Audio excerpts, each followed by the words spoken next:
The Panthers have done a deep dive into last year's grand final to ensure they're fully prepared for Thursday's rematch against the Broncos. Preparation has become all important for Jerome Luai, who says he's still learning from Nathan Cleary. He's calling it his final ride, and Jerome Luai has set a lofty goal as he exits the club he loves to play his best season yet. Also a pretty personal one for myself, being my last year here. I've sort of seen the other boys do it in previous years and how they've taken that on, and I want to take a page out of their book because, a lot of those guys had their best year for their last year here, so I want to keep that trend going. Luai dealt with his Tigers signing as soon as it happened. His focus now is sharp. Are you able to fully focus on what's at hand now rather than what's in the future? Yeah, 100%. I'm here to do a job and I'm here to win another ring. To help him get there, he's unlocked another part of his game. It's something he's learnt from Nathan Cleary. I value my preparation coming into games and video, taking notes, and I think that's something that Nath has really helped me get better at, and all my coaches as well, but being a student of the game is really important. The grand final rematch is in his sights. The Broncos are pretending the game didn't exist. The Panthers are picking apart what they did wrong in the first hour of the game. We often refer to it in that game, and I think you should. It sort of shows what they can do in a 20-minute period and the struck that they have. So, I think we'll cut up some clips from that game and see where we can be better.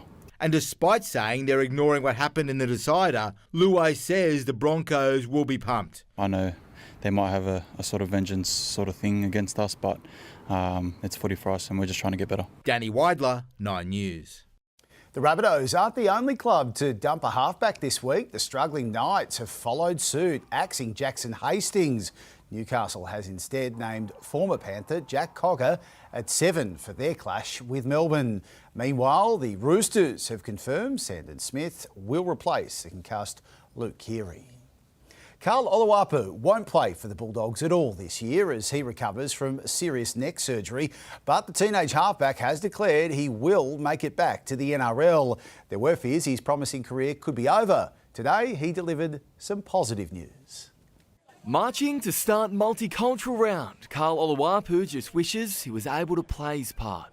Every footy player wants to play footy every year. I'm feeling kind of relieved, and everything, because I know I can come back from this.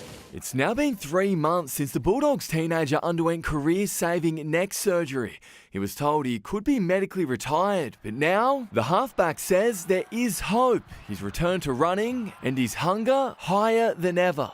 See, that's still the goal, to return to the NRL? Yeah, that's still the goal. I think I've got a lot more goals I want to achieve throughout my career, and it kind of makes me a bit more hungry to come back 2025 and not prove people wrong, but prove myself right. My perspective has changed a bit. Just feeling grateful right now, and as I said, my focus right now is to come back in 2025. The NRL's multicultural round arrives at a time when culture is in the spotlight. After the Spencer Leniu racism saga, Andrew Abdo concedes the celebration is more important than ever before. An important part of multicultural is respect.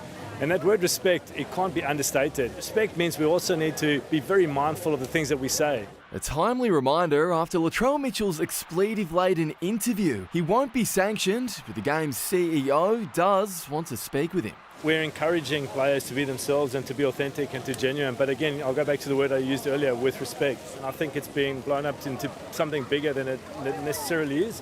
Having said all of that, we have clear standards and we'll maintain those standards. Sam Jordan, 9 News.